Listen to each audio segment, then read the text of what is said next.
So what's up? Kumusta? Ayos ba tayo dyan? So nandito tayo ngayon sa may Premium Bikes Baliwag Branch para sa update natin ngayong 2026. Sulit nga mong bumili ng ganitong motorcycle.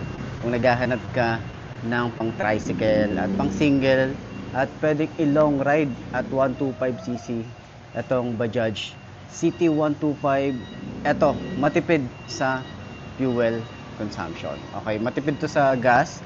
At marami talagang nagsasabi na matibay din ang isang to at Bajaj yan. So pagdating sa Bajaj at pag sinabi mong Bajaj, yan ay isa sa mga kilala na matipid sa gasolina. So tara, ikutan natin to, alamin natin yung presyo at yung specification kung sulit nga bang bilhin 2026. Tara, samahan nyo ako. Kung karoon natin to, ayos na ayos yan. Walang hinto, walang preno. Walang hinto, walang preno. Walang hinto, walang preno. Walang hinto, walang preno.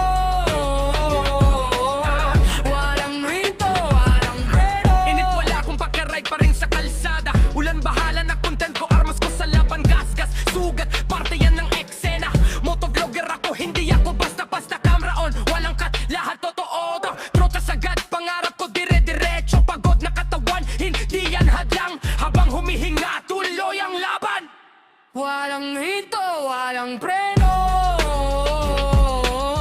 Walang hinto, walang preno. Walang hinto, walang preno. Walang hinto, walang preno. Walang hinto, walang preno. Sa kalsada ako'y So yun na mga best, no, available nga po dito ang Bajaj City 125 dito sa my Premium Bikes. So yun na nga, so ito yung Bajaj City 125 at available po rito, mga ilang unit available po sila rito.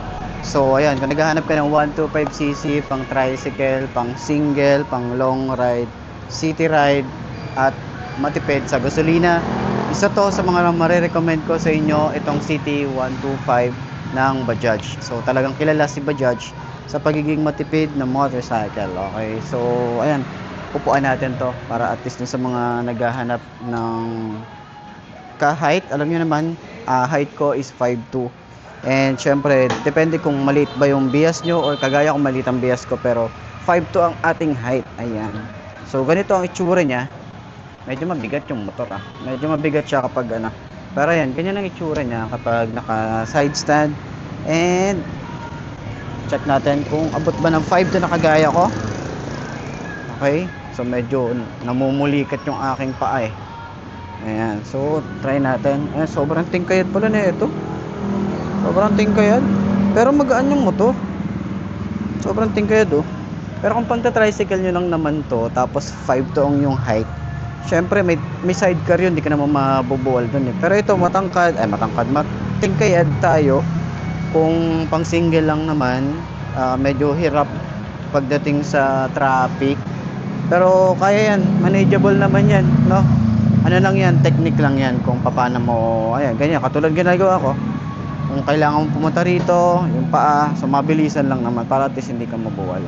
So ganun lang naman ang technique doon, okay? So tingnan natin, turning radius malawak din, pero may space pa tayo rito.